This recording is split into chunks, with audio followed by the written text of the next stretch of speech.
I've been an interior stylist for over 20 years, but I still remember how it felt to be on my first few photo shoots. I started out in the interiors magazine world by doing work experience for 7 months. I worked on homes and ideas, homes and interiors, living, etc., where there was a lot of dry cleaning to get. And I also worked on lifestyle magazines like Woman and Home, Essentials, and Woman's Weekly. And every magazine's interior department ran along the similar lines, but completely differently. And to say I learned a lot was an understatement, but I totally loved it. There was so many things to learn. And while doing work experience and assisting on so many different departments and seeing different kinds of shoots, I thought it would be useful to share some of those stories and tips today. So I'm going to start with the very first place I did work experience, and that was Woman and Home, what I now call Home, the mothership. So I was on the wrong side of the camera, and it was my first time. I did work experience during the summer. It was, of course, boiling hot, so we were doing Christmas. And the fashion editor was shooting a cover story and needed extra people to be the family on set in the background. So I was part of that family.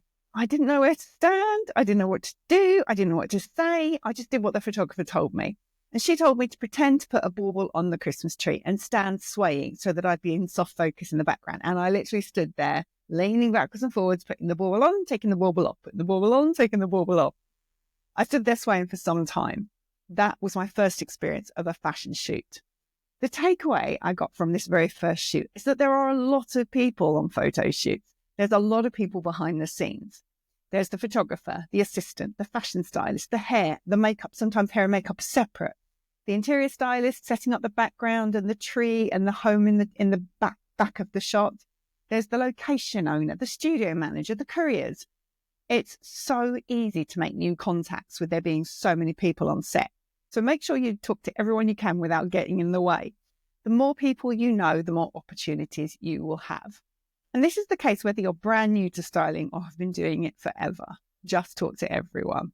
I worked on Living, etc. as well. And by the time I got there, it wasn't even a year old, but it was storming up the magazine shelves. It was the new cool kid on the block. It was also one of my favourite magazines instantly. It was such an instant hit. I was so starstruck when I got there. And I have 2 takeaways from my time at Living, etc. The first takeaway was that they didn't have much for me to do.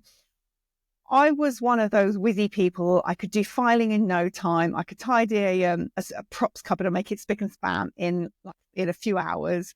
And I was probably very annoying. I was one of those bubbly, enthusiastic work experience people who would pop up with what can I do now? What can I do to help? What shall I help you with now?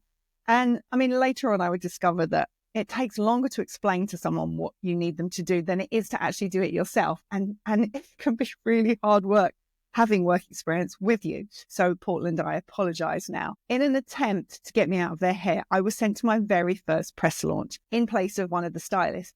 I had no idea how they worked. I had no idea what to do, where to go, what to say. So I put on my big brave girl pants and I headed out the door to the Oxo Good Grips product launch, where it was upstairs at the Design Museum in Shad Thames. I remember it so clearly. I'm directionally challenged. It took me ages to get there. I walked in feeling the biggest imposter syndrome I had ever felt in my life. And something really interesting happened.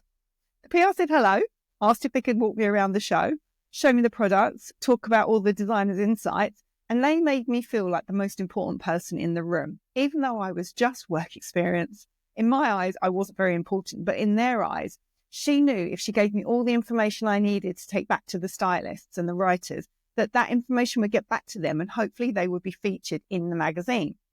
I was gifted some corn on the cob, those kind of handles you put into corn on the cob.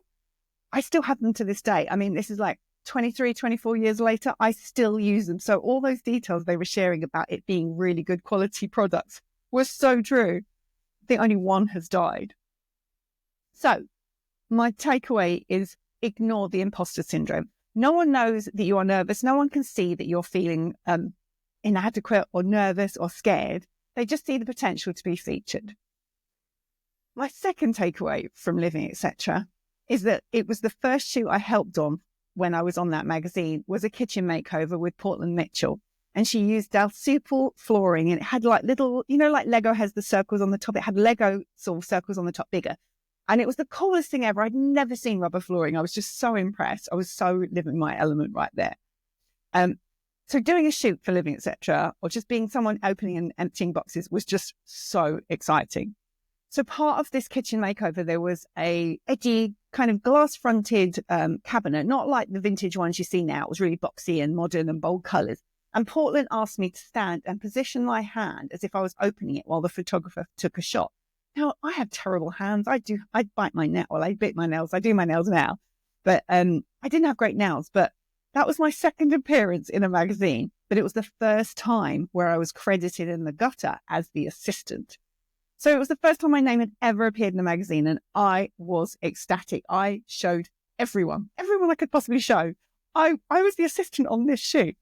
I'm still ecstatic now. My name appears all the time. I've been featured for the last 20 years. It's still as exciting as the first time.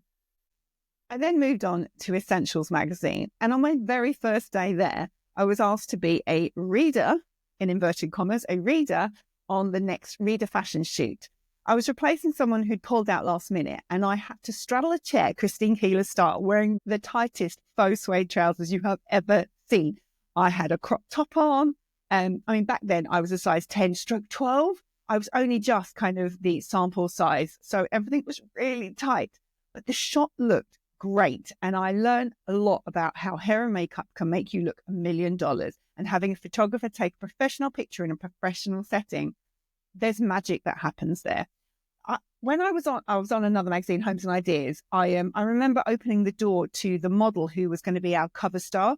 And I opened the door and said, hello. And she said, hello. And I said, can I help you? And she said, I'm the model. And I was like, God, she's the model. She just looks so normal, so regular. And then they did hair and makeup and took her picture, and everything changed. And it's just really eye-opening what professional lighting and photographers and the right setting with the right hair and makeup can just make you look so amazing. But on that Essentials shoot, the takeaway I had was that I learned about shoot locations and how they can sometimes be someone's house. And my eyes were boggled that people live in houses like this and then let people come in with all their kit and their boxes and all their samples and everything, their rails of clothing. And when I talked to the fashion editor about it, she told me how the right light and decor and the background to a room was a massive, this was a massive open plan space that it used to be a school, and it was in Clapham, and everything was white. The furniture, the walls, and it had like a mezzanine. It was amazing. And that's why she chose that space. She wanted it to be completely white with lots of space. And she wanted the readers and the fashion to be the hero in the shot. So that's why she chose that location. I mean, later on, I would really understand how finding the right location for shoots, it takes a long time. It is one of the most crucial parts of getting the shot right. My time at Essentials was also where I learned about the makeover industry and how the original influencer marketing worked. My home editor there was Dilly Orme, who I'm still friends with today. Very happy to say that. And she is an incredible interior stylist and designer. She does home staging and she does interior design. She does shoots for all sorts of people. And she can turn any dive into a completely desirable home. And I learned a lot from her during that time on Essentials. My next stop was Homes and Gardens. When I was at Homes and Gardens, I was the 5th person in the homes department with a double barrel name. So you may think that to be on this title, you needed to be posh or double barrel to fit in, but it just wasn't the case. I mean, you know I'm not posh. My name's all his. This was one of the friendliest teams of my 7 months during work experience. And the takeaway I had was after a shoot I did with the very lovely Rebecca de Boimler. It was a really big shoot. There was tons and tons of props. And she asked me to unpack everything. And I needed to remember where everything was from. And this is something that I picked up really early in my time as work experience, is that you had to remember when you took an item out of a box, you had to remember which box it came from, where the products were from, because not everything has a label on. And you had to pop it back so it could be returned to that brand for someone else's next photo shoot. And it's just like a giant game of memory. You have to be really on it. And it's fine when you've got glasses and china and cushions. But when you've got boxes and boxes of red baubles, they're all red baubles and they're only slightly different. Remembering which one came from which box is a whole different story. This is before smartphones as well. So it wasn't like you could just take a picture. This was almost like Nokia territory where there were no cameras on phones. So showing my age here. But anyway, so yeah, we used to treat it like a massive memory game that you would do with kids. And I got really, really good at it. But one particular box that I opened contained some glasses. And no sooner did Rebecca say to me, be careful with those, they're really expensive, than I clinked two together and I broke one before we had even started shooting. Now, the fact that we hadn't shot them yet was one thing, but the fact that they were Thomas Good and they were glasses that were worth £150 each back in the year 2000 was a whole different story. Rebecca very calmly told me that it was okay. We could shoot the table setting with the chipped glass at the back so it wouldn't show, and Thomas Good would understand. Now, they were very, very understanding because they wanted to be featured in the magazine, but I didn't want to be breaking £150 glasses. So lesson learned was that you need to be very careful on all shoots, but especially high-end shoots where things are very expensive. I've been doubly careful ever since and have still broken things on shoots regularly. But most companies are very understanding about breakages, especially if they're being featured in national magazines. Now, along this line, I have to share, this is something that comes up all the time. I have broken so many mirrors. I mean, so many mirrors. And I consider myself to be one of the luckiest people around. So, myth busted on that one. The first magazine that I got my very first job on was Homes and Ideas. And that was kind of like a baby sister magazine to Ideal Home. It was more of a first-time buyer's vibe. They were people who didn't have so much money and they couldn't buy the more expensive items, even from the high street. So they did a lot of making things on their own. And during my time there, I spent 18 months on that magazine. It was probably my biggest learning curve. So my first job after all the work experience. I did so much networking. I can't even tell you. I started as an assistant. I took on my first makeover while in training and I loved them, absolutely loved them. The transformation was brilliant fun and I scratched my interior designer, decorator, wallpaper, fabric, all those things that I really love. I could scratch that itch with just one feature. But it was the helping friends and family out with doing makeovers that I really, really loved. Brands were always very happy to gift or to heavily discount, kind of like with influencers now, I think. And they would quite often give products in return for a mention in the magazine. So kind of exactly like it is now, but we don't tend to do them as much now. But my very first shoot as a lead stylist was a bathroom makeover for Karen, who was the fashion stylist on Ms. Magazine. And Ms. Magazine was the magazine next door to Homes and Ideas. So Karen and I became good friends. And she was great. She was such a laugh. I absolutely loved her. And when I found out she was looking to do her bathroom, I was like, oh, let's do this together. She was used to being around the camera. She was just the most incredible model for the shots. And she still is today. I would say go follow her on Instagram. She is body positivity. She is beautiful. I bumped into her. Was it last year? I think it was last year, early last year. At a press launch. And what was it? It was a brand that does fashion and interiors. And I cannot for the life of me remember who it was, but I was downstairs looking at the bedroom set and I turned around and saw her and I was like, oh my God, Karen. I hadn't seen her since I've been freelance 13, 14 years. She looked exactly the same. Just such a beautiful person inside and out. Anyway, I started following her and she does all these amazing body positive she's in fashion, so she did these body positive stories on Instagram. She's brilliant. So anyway, go follow her. She is at Karen Williams Stylist. Go find her. So my takeaway from being on Homes and Ideas was that Diana Civil I think she was our decorating editor for a short time towards the end of my time there. And her husband is Russell Sadur. And Russell is a really, really lovely photographer. And because I'd been on shoots with Di and with Russell as an assistant during my time at Homes and Ideas, I got to know them. I saw how they worked together. I saw how other stylists had set up shops. So I could see where the constraints were for them and how they overcame them. And shifting with a photographer you know on your very first shoot as a lead stylist was a total game changer. I needed someone who was really experienced, who'd be able to direct me if I got a bit stuck or if I was going in the wrong direction. Also, with the bathroom, there's such small rooms. I mean, Karen's wasn't tiny. It was a really nice sized room, but there's lots of light, or sometimes there's not enough light, but there was lots of light in this one, tons of reflective surfaces, which makes it very tricky to shoot. So it was really rewarding and really calming to do a shoot with Russ. I wasn't nervous at all. I was so excited to do it. But I'm sure having him in the background really, really calmed me down.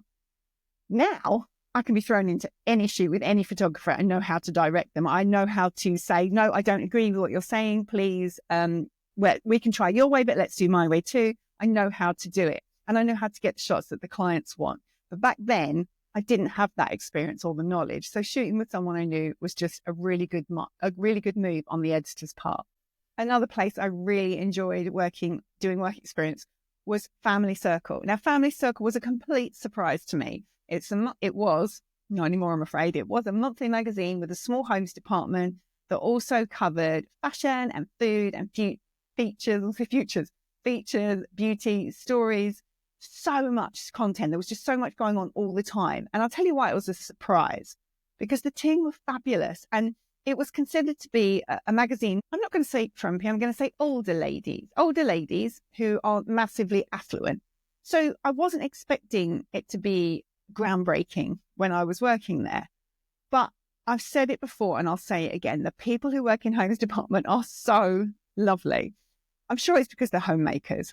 But it was there that I became friends with Charlotte Boyd, who was the homes assistant. And she was homes assistant to the home editor, who was Lucy Searle. Both previous podcast guests, I should add. Now, the takeaway from this magazine was that Charlotte and Lucy created really fabulous features for Family Circle, and they made it so much fun. It just did not feel like work. I had so much fun there. Also, Charlotte was living with the fashion assistant from Family Circle, and we were all very similar ages. I'm a bit older than them, but very similar ages, and we just got on like a house on fire, and I loved it there, absolutely loved it there. But the thing is that team, they got to do big Christmas features at Christmas and floral displays at Easter. And they would do decorating makeovers. They would do gadget features. They would just do every single element of interiors. And on other titles, when I'd worked with them, I'd found that on homes titles, a stylist would just do decorating features, or a writer would just do the news pages. And they were doing the same thing over and over. And it was repeated every single month, just changing the theme for the season. And it just didn't seem as much fun. So it was really appealing to me to work on a magazine, a general interest or a lifestyle magazine, where you could do a little bit of everything. You get to experience all of it and have fun with every department. Now, later on, I would almost be made redundant from Homes and Ideas. And by then, Charlotte had moved on from being the assistant on Family Circle to the home editor on Woman and Home.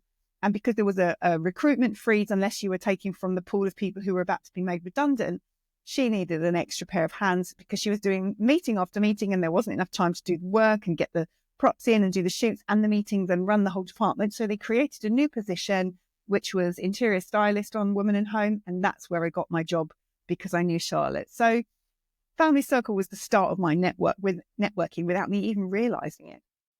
So starting out as an interior stylist can feel really overwhelming. But every experience, whether it's big or small, is an opportunity to learn, be curious, be careful, especially with the pricey stuff, and don't be afraid to put yourself out there. Build your network, take pride in the little wins, and remember, the more shoots you do, the more confident you'll become. It's all part of the journey, and before you know it, you'll be running your own shoots with ease. Now, if you're ready to join a community of experienced interior stylists who've been there and done that, why not become a member of Inside Stylists? It's the perfect place to build your network, connect with fellow stylists, and swap stories about the highs and lows of the industries. We're very supportive in our little community. Plus, you'll also get your own profile page to showcase your portfolio, share your contact details, and link to your social media handles. You can find out more below in the show notes, and you can see the other interior stylist profile pages as well. That's it for now. I would love to hear your stories. If you want to share any of your stories of your first shoots, please do leave a comment below, or you can always drop me a line at insidestylist.com. Head on over there and share your stories. Until then, see you next week.